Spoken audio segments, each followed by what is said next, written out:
Good morning. आज शुरू करने जा रहे हैं सॉलिड स्टेट। बड़ा इंटरेस्टिंग चैप्टर है, बस स्कोरिंग भी है, बहुत मज़ा आएगा पढ़ने में अगर आप मेरे हिसाब से चलेंगे तो। बस कुछ नहीं करना, चैप्टर में आपको सिखाऊंगा, रोज लेक्चर करना है और सिर्फ 5 मिनट का रिवीजन करना है। शुरू करने जा रहा हूँ बिल्कुल बेसिक से। सॉलिड क्या होते हैं? दुनिया की हर चीज कुछ बेसिक पार्टिकल से मिलकर बनती है। हर चीज, मान लीजिए ये पेन है, ये बोर्ड है, आप हैं, मैं हूं।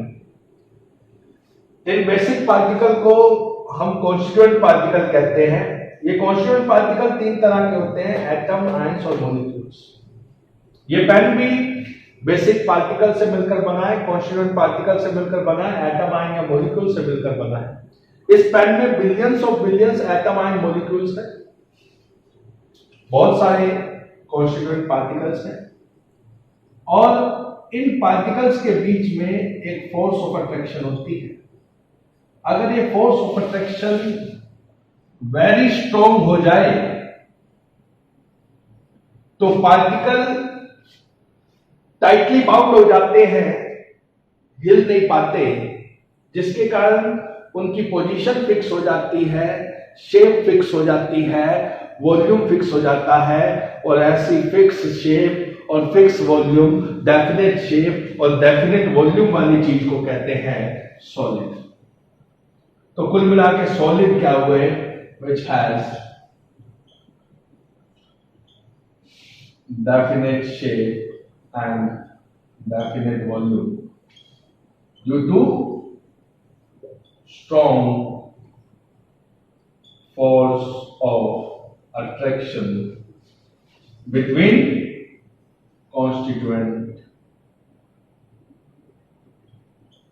particles। तो कोई आपसे पूछे सॉलिड क्या है तो आप कहना which has definite shape, definite volume due to strong force of attraction between constituent particles। या बहुत सारे क्वेश्चन बनाए जा सकते हैं। कोई आपसे पूछता है सॉलिड की डेंसिटी ज्यादा क्यों है तो आप कहना due to strong force of attraction between constituent particles।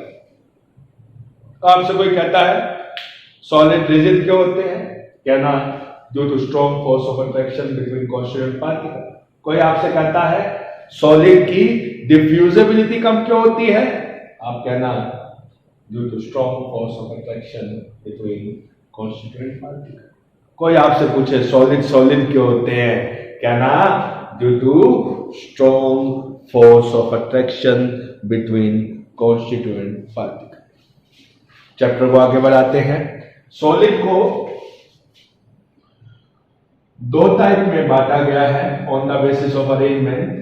क्योंकि आप जानते हैं कि सॉलिड कॉन्स्टिट्यूएंट पार्टिकल से मिलकर बना है, तो पार्टिकल 2 तरह से अरेंज होते हैं। या तो वो रेगुलर मैनर में अरेंज होते हैं या इर्रेगुलर मैनर में अरेंज होते हैं।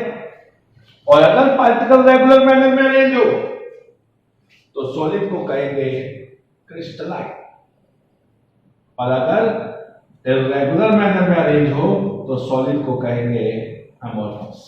तो सॉलिड 2 तरह के, क्रिस्टलाइन, अमोर्फस, रेगुलर क्रिस्टलाइन और इर्रेगुलर अमोर्फस, 2 तरह के सॉलिड। रेगुलर और इर्रेगुलर को समझाने के लिए एक छोटा सा एग्जांपल लेता हूं। जैसे मान लीजिए आप किसी हलवाई की दुकान पे जाते हैं, वहां मिठाइयां देखिए कितने शानदार तरीके से लगी होती है, पहले एक लेयर, फिर दूसरी, फिर तीसरी, फिर चौथी। इसे बोलते हैं रेगुलर। और अगर वही मिठाइयां आप किसी डिब्बे में डाल दे या खा जाए तो जो अरेंजमेंट आएगी उसे कहेंगे इर्रेगुलर। तो सॉलिड 2 तरह का, रेगुलर, इर्रेगुलर। रेगुलर अरेंजमेंट को बोलेंगे क्रिस्टलाइन, इर्रेगुलर को बोलेंगे अमोर्फस। और क्रिस्टलाइन सॉलिड को 3 डायमेंशन में कहा जाता है क्रिस्टल लैटिस, या इसका दूसरा नाम है स्पेस लैटिस। तो आपसे पूछा जाएगा क्रिस्टल लैटिस या स्पेस लैटिस क्या होता है, तो आप कहना the 3 dimensional arrangement of A crystalline solid is called crystal lattice और स्पेस लैटिस। एक क्रिस्टल लैटिस कैसा दिखता है? एक क्रिस्टल लैटिस एक क्यूब जैसा दिखता है। Let me draw the figure first. एक क्यूब बना लीजिए। फिर आपको क्या करना है? इस क्यूब को आपको डिवाइड करना है। इसको दो हिस्सों में, इसको भी, इसको भी, इसको भी, इसको भी, इसको भी, इसको भी, इसको भी,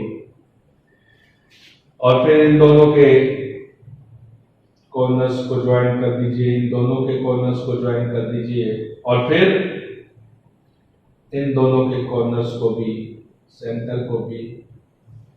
ये जो फिगर बनी है, इस फिगर का नाम क्रिस्टल लैटिस है।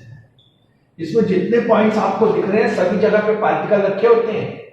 क्रिस्टल लैटिस किससे बना? क्रिस्टलाइन सॉलिड से। क्रिस्टलाइन सॉलिड किससे बना? पार्टिकल से, पार्टिकल की रेगुलर अरेंजमेंट से। इसमें एक खास बात देखते हैं, याद देखिए, ये ध्यान दीजिएगा,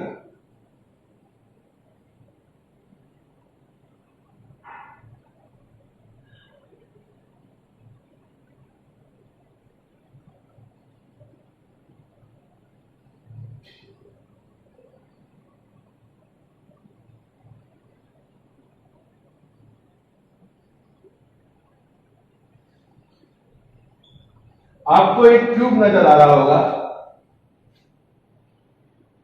एक बॉक्स नजर आ रहा होगा, और इस बॉक्स के ऊपर भी एक ऐसा ही बॉक्स है, पीछे भी एक ऐसा ही बॉक्स है, राइट में भी एक ऐसा ही बॉक्स है, उसके पीछे भी एक ऐसा ही बॉक्स है, और इनके ऊपर भी 4 बॉक्स है।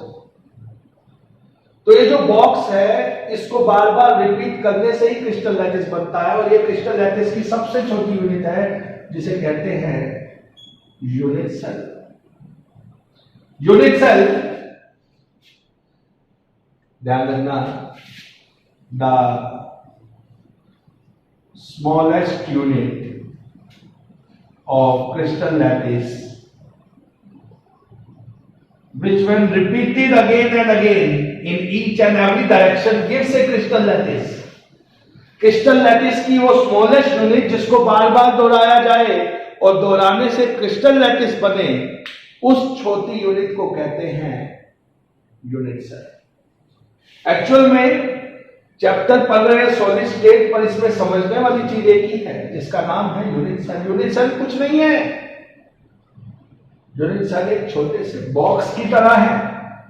देखिए, ये रहा वो बॉक्स, ये है एक यूनिट सेल, एक रूम की तरह।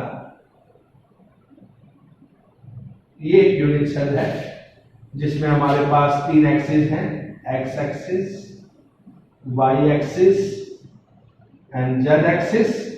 x एक्सिस के अलोंग जो लेंथ है उसका नाम है a, y एक्सिस के अलोंग जो लेंथ है उसका नाम है b, z एक्सिस के अलोंग जो लेंथ है उसका नाम है c। और b और c के बीच का angle a b c length है, डायमेंशंस हैं along the axis x y and z। और B और C के बीच का एंगल है अल्फा, C और A के बीच का एंगल है बीटा, और A और B के बीच का एंगल है gamma.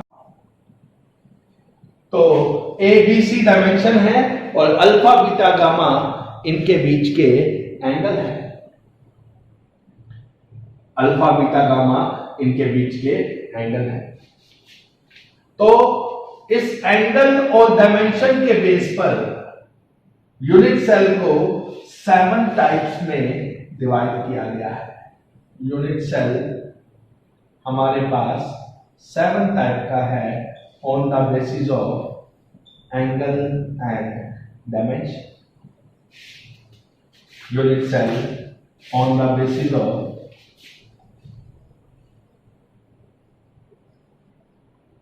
Angle and dimension. Angle और डायमेंशन के बेस पर यूनिट सेल 7 टाइप का है। कौन कौन सा है ये यूनिट सेल 7 टाइप का? देखिएगा ये 7 टाइप का यूनिट सेल कौन कौन सा है। पहला है cubic, trigonal, tetragonal, hexagonal,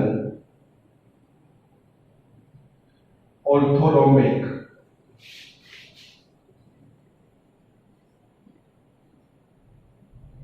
triclinic and monoclinic. Unit cell में ए बी सी डायमेंशन है और अल्फा बीटा गामा इनके एंगल है, और एंगल और डायमेंशन के बेस पर यूनिट सेल को 7 टाइप्स में डिवाइड किया जाता है। 7 टाइप्स में डिवाइड किया जाता है।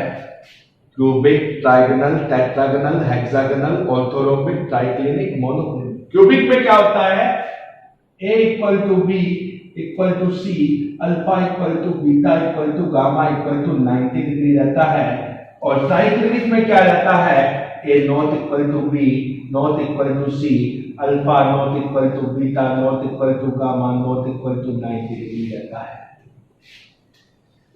क्यूबिक में होते हैं all equal, A equal to B equal to C, alpha equal to beta equal to gamma equal to 90 degree. और ट्राइक्लिनिक में होता है A not equal to B not equal to C, alpha not equal to beta not equal to gamma not equal to 90 degree. और जबकि orthorhombic में होता है A not equal to B not equal to C, but alpha equal to beta equal to gamma equal to 90 degree. बच्चे cubic का example है, जैसे cube, जैसे इस क्यूब को देखिए, हमारे पास एक क्यूब है, इसमें क्या है, देखिए A equal to B, A equal to B equal to C, and alpha equal to beta equal to gamma equal to 90 degree. ये क्यूब एक क्यूबिक यूनिट सेल का एग्जांपल है। और अगर मैं एक मैच बॉक्स की बात करूं, बड़ा फेमस एग्जांपल है मैच बॉक्स। मैच बॉक्स को देखिए, A this is length, this is breadth, length breadth and this is height. A not equal to B not equal to C, A not equal to B not equal to C। A बड़ा है, B छोटा है, C और छोटा है, but alpha equal to beta equal to gamma equal to 90 degree. Match box example है orthorhombic का, बड़ा फेमस ऑर्थोरोम्बिक का एग्जांपल है मैच बॉक्स, बड़ा फेमस। 1 नंबर का क्वेश्चन बोर्ड में आ चुका है, example of orthorhombic is match box. अगली बात, हेक्सागोनल में क्या होता है, A equal to B but not equal to C, alpha equal to beta equal to 90 degree, but gamma equal to 120 degree. मैंने तो ऐसे याद किया है, क्यूबिक में ऑल इक्वल, ट्राइक्लिनिक में नॉट इक्वल, ऑर्थोरोम्बिक में हाफ इक्वल हाफ अनइक्वल, और हेक्सागोनल में गामा 120। सीधा क्यूबिक में ऑल इक्वल, ट्राइक्लिनिक में नॉट इक्वल, ऑर्थोरोम्बिक में हाफ इक्वल हाफ अनइक्वल, और हेक्सागोनल में गामा 120 डिग्री। एक बार शुरू से यहां तक चलता हूं क्योंकि बोर्ड भी फिल हो गया है, एक बार इसको रिवाइज करता हूं फिर आगे चलता हूं। ध्यान दीजिएगा, अगर मेरे साथ चलेंगे तो चैप्टर बड़ा इजी हो जाएगा, बहुत लाजवाब हो जाएगा, मजा आ जाएगा आप लोगों को। ध्यान दीजिएगा, स्टार्ट किया, solid which has definite shape, definite volume due to strong force of attraction between constituent particle। Solid 2 तरह का, crystalline, amorphous, regular, crystalline, irregular, amorphous. Crystalline को 3 डायमेंशन में कहा जाता है, क्रिस्टल लैटिस। क्रिस्टल लैटिस की स्मॉलेस्ट यूनिट कहलाती है unit cell. Unit cell angle and dimension के बेस पर 7 टाइप्स का है, cubic, trigonal, tetragonal, hexagonal, orthorhombic, triclinic, monoclinic. Cubic all equal, triclinic not equal, orthorhombic half equal half unequal, hexagonal gamma 120।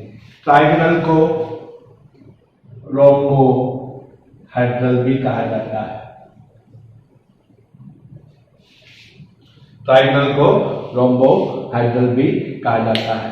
अभी देखिए हमने किया क्या है, मेरे पास दो तरह का सॉलिड था, क्रिस्टलाइन अमोर्फस। क्रिस्टलाइन अमोर्फस की मेरे पास बहुत लंबी चौड़ी डिटेल है, पर मैं वो बातें भी आपसे करूंगा पर लेक्चर के लास्ट में। अगर एनसीईआरटी या किसी बुक को देखोगे तो इन चीजों की बातें स्टार्टिंग में करता है, बोरिंग चीजें हैं, मैं लास्ट में करूंगा। बहुत सारे चीजें हैं मेरे पास क्रिस्टलाइन और अमोर्फस को लेकर, बताऊंगा इनके बारे में भी बाद में। अमोर्फस हमारे सिलेबस में उतना ज्यादा नहीं है जितना क्रिस्टलाइन है। हमने क्रिस्टलाइन को आगे बढ़ाया, फिर क्रिस्टलाइन को 3 डायमेंशन में क्रिस्टल लैटिस, क्रिस्टल लैटिस की स्मॉलेस्ट यूनिट सेल 7 टाइप का।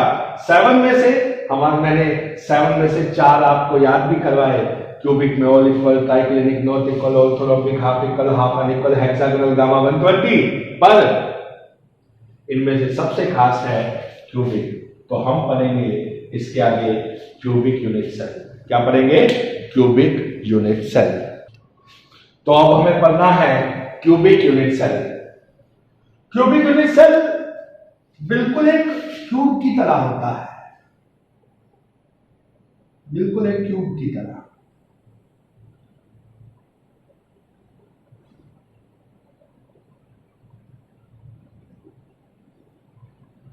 क्यूबिक यूनिट सेल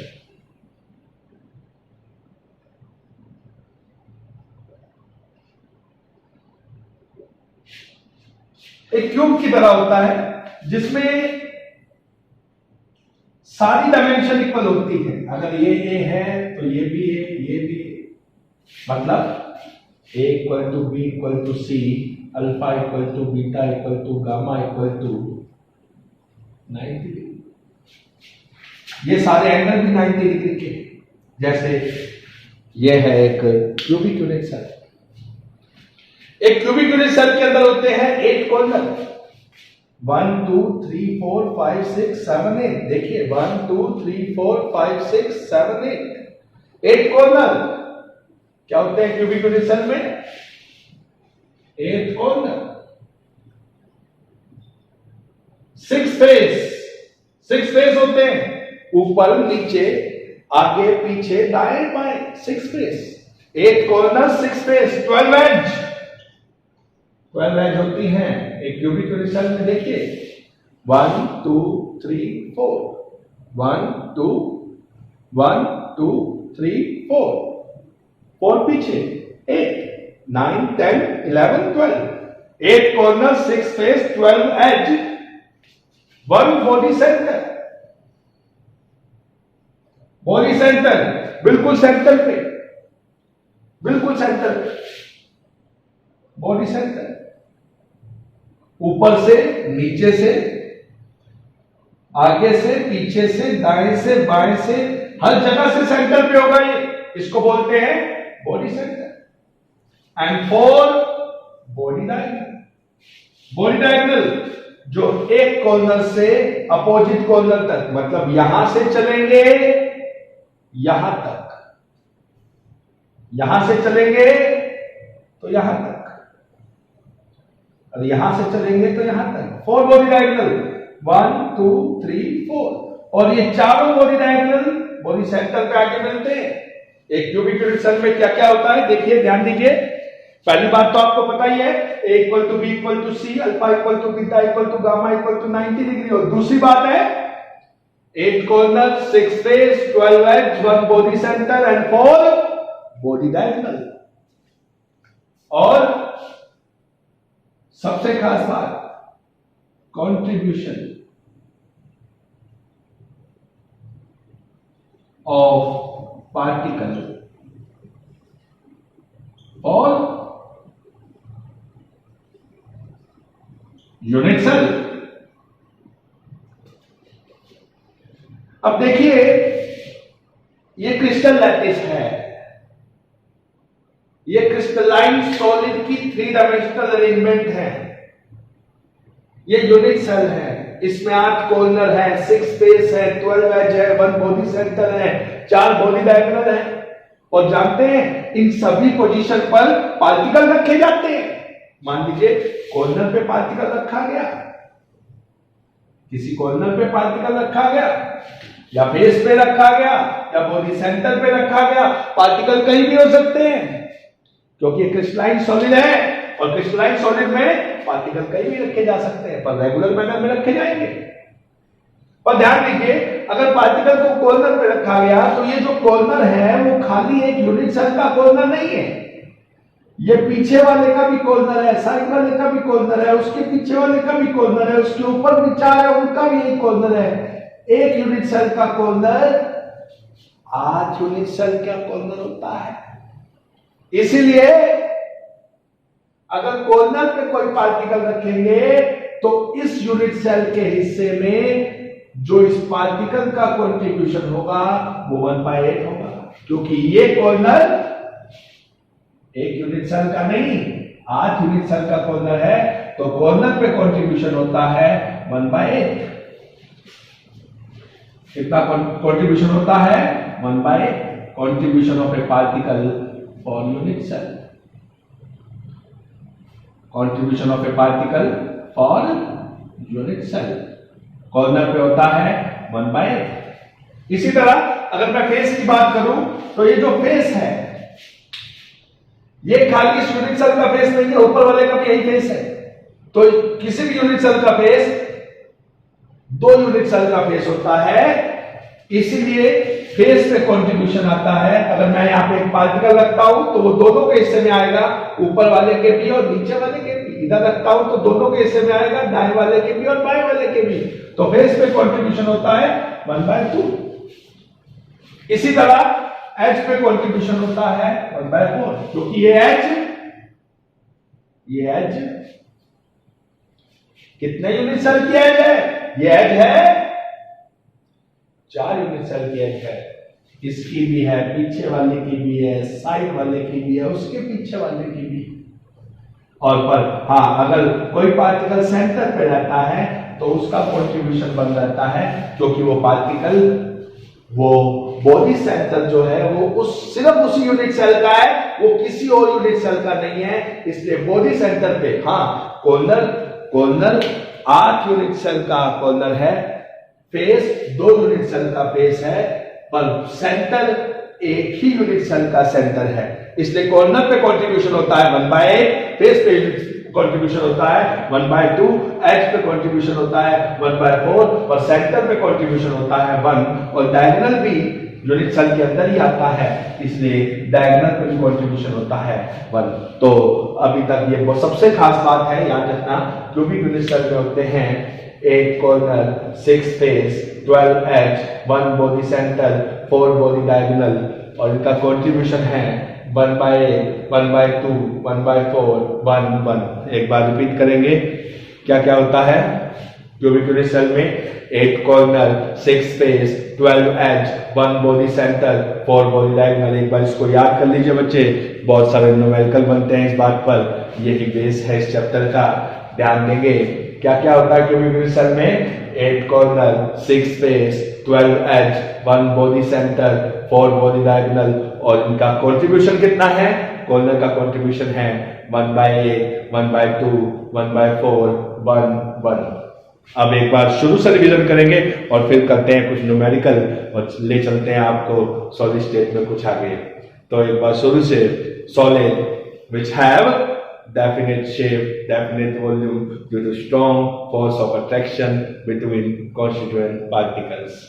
सॉलिड 2 तरह का, crystalline, amorphous, regular, crystalline, irregular, amorphous. Crystalline को 3 डायमेंशन में कहते हैं क्रिस्टल लैटिस, और क्रिस्टल लैटिस की स्मॉलेस्ट यूनिट कहलाती है यूनिट सेल, और यूनिट सेल है 7 टाइप का। कौन कौन सा? Cubic, trigonal, tetragonal, hexagonal, orthorhombic, triclinic, monoclinic. और हमने क्यूबिक में देखा, क्यूबिक में ऑल इक्वल, ट्राइक्लिनिक में नॉट इक्वल, ऑर्थोरोम्बिक में हाफ इक्वल, हाफ अनइक्वल, और हेक्सागोनल में गामा 120। हमारे पास 7 टाइप के यूनिट सेल है, पर हम पढ़ेंगे सिर्फ क्यूबिक यूनिट सेल। खास तौर पे क्यूबिक यूनिट सेल में होते हैं 8 corner, 6 face, 12 edge, 1 body centre, 4 body diagonal, और उनका कंट्रीब्यूशन है 1/8, 1/2, 1/4, 1, 1। अब चलते हैं कुछ न्यूमेरिकल्स की तरफ। ध्यान दीजिएगा, न्यूमेरिकल्स करने जा रहे हैं, बिल्कुल ध्यान से सुनते जाइएगा। क्वेश्चन दिया गया कि हमारे पास एक क्यूबिक यूनिट सेल है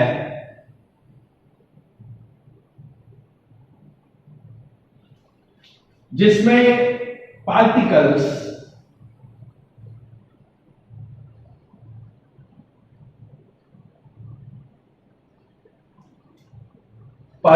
जो हैं ऑल कॉर्नर्स पे हैं एंड ऑल फेस सेंटर्स पे।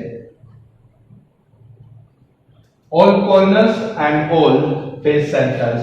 और पूछा गया है हमसे, बताइए यूनिट सेल में कितने लैटिस पॉइंट हैं और कितने टोटल पार्टिकल हैं। क्या पूछा गया है? लैटिस पॉइंट कितने हैं और टोटल पार्टिकल कितने हैं। मैं आपको बता दूं लैटिस पॉइंट क्या रहता है। Lattice point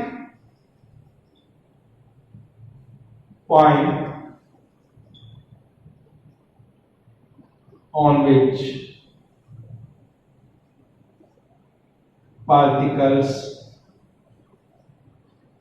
are placed। Lattice point वो पार्टिकल पॉइंट होते हैं जिन पे पार्टिकल को रखा जाता है। जैसे कॉर्नर्स पे रखा गया, तो कॉर्नर्स कितने थे? क्यूबिक यूनिट सेल में पार्टिकल्स को कॉर्नर पे और फेस सेंटर पे रखा गया, तो कॉर्नर्स कितने थे? 8 और फेस सेंटर कितने थे? 6। All corner all face centre, तो लैटिस पॉइंट हो गए 40। बेसिक क्वेश्चन है, ध्यान देते रहिए। दूसरी बात पूछी गई टोटल पार्टिकल। टोटल पार्टिकल देखिए, पार्टिकल को आपने कॉर्नर पे रखा तो है, पर हर पार्टिकल का कंट्रीब्यूशन कॉर्नर पे सिर्फ 1/8 है। तो 8 कॉर्नर पे तो रखा है पर कंट्रीब्यूशन 1/8 है। तो मैं आपको बताना चाहता हूं टोटल पार्टिकल होते हैं summation of lattice point into contribution. अब जैसे हमें टोटल पार्टिकल निकालने हैं, तो टोटल पार्टिकल कितने होंगे? टोटल पार्टिकल होंगे लैटिस पॉइंट, कॉर्नर पे लैटिस पॉइंट है 8, पर कॉर्नर पे कंट्रीब्यूशन है 1/8।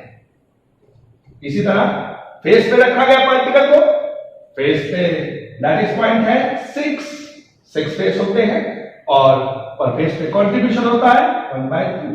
ये आ गया 1 + 3 दैट इज 4। एक सिंपल क्वेश्चन था। नेक्स्ट क्वेश्चन की तरफ चलते हैं। हमारा नेक्स्ट क्वेश्चन क्या है? कहता है एक क्यूबिक यूनिट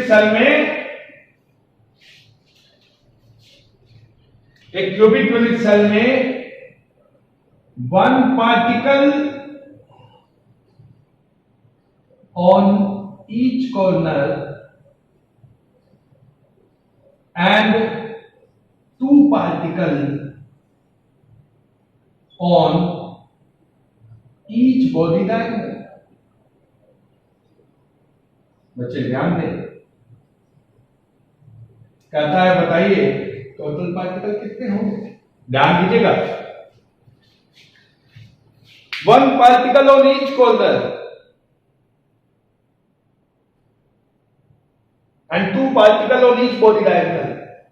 अगर हमें सीधा कहता पार्टिकल ऑन ईच कॉर्नर, तो मैं क्या करता 8 × 1/8, और उसने कहा 1 पार्टिकल ऑन ईच कॉर्नर, तो 1 पार्टिकल ऑन ईच कॉर्नर जिसका कंट्रीब्यूशन 1/8 है।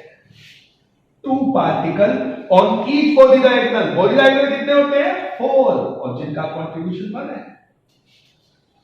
1 पार्टिकल ईच कॉर्नर 8 होते हैं, contribution 1/8। 2 particle each body diagonal 4, जिनका कंट्रीब्यूशन 1। टोटल पार्टिकल हो गए 1 + 8 दैट इज 9।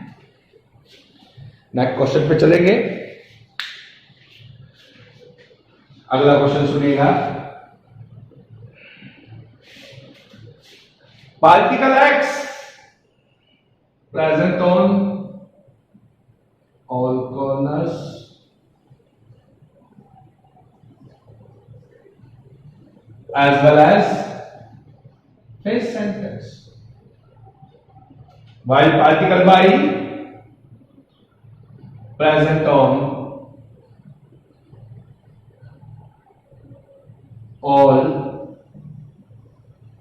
edge centers. बच्चे ध्यान देंगे, X ऑल कॉर्नर पे है और फेस सेंटर पे है और Y ऑल एज सेंटर पे है। कहता है what should be formula of solid. Solid का फॉर्मूला क्या होगा, किस फॉर्मूले से सॉलिड को रिप्रेजेंट किया जा सकता है। पार्टिकल X कॉर्नर पे है, Y कॉर्नर पे है और फेस पे है और Y एज सेंटर पे है और हमें बताना है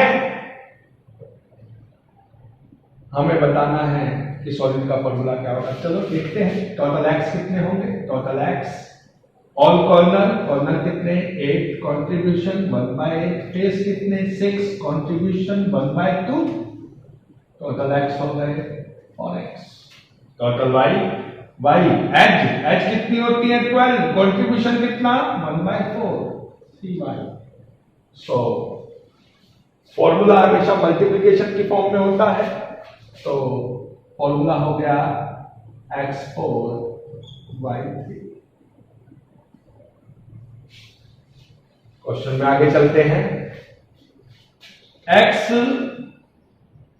ऑल कॉर्नर पे है, y half of face centre पे है और z बॉडी सेंटर पे। फॉर्मूला बताना है। x ऑल कॉर्नर पे है, ध्यान दीजिए बच्चे, x ऑल कॉर्नर पे है तो टोटल x हो गए all corner 8 contribution 1/8 that is 1x। y half of face centre, total y। Face centre कितने होते हैं, कॉर्नर होते हैं कंट्रीब्यूशन 1/8, फेस सेंटर होते हैं 6 और हाफ ऑफ फेस सेंटर 3 और फेस पे कंट्रीब्यूशन होता है 1/2, तो y हो गए 3/2y एंड z है बॉडी सेंटर पे। बॉडी सेंटर कितने होते हैं 1, कंट्रीब्यूशन कितना होता है 1, तो 1z। फॉर्मूला हो गया x1,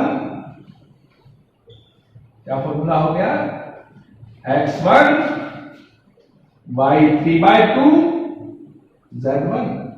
अच्छा नहीं लग रहा है, 2 से मल्टीप्लाई कर देते हैं x2 y3 z2।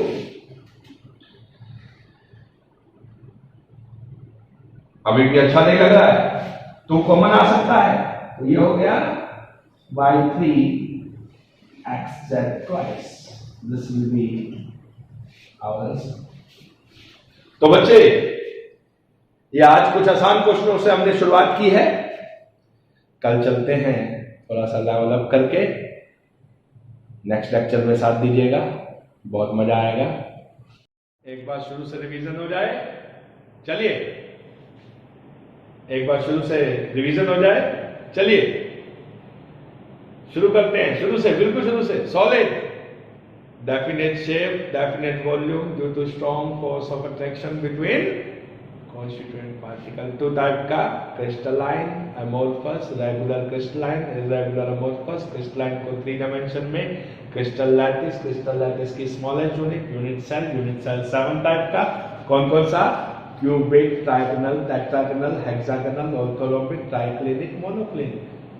क्यूबिक में ऑल इक्वल, ट्राइक्लिनिक में नॉट इक्वल, ऑर्थोरोम्बिक में half equal, half unequal, hexagonal में गामा 120। पर हमने पढ़ना है सिर्फ इसमें से cubic unit cell. Cubic unit cell में क्या क्या होता है, 8 corner, 6 face, 12 edge, 1 body centre, 4 body diagonal. इनका कंट्रीब्यूशन कितना है 1/8, 1/2, 1/4, 1/1।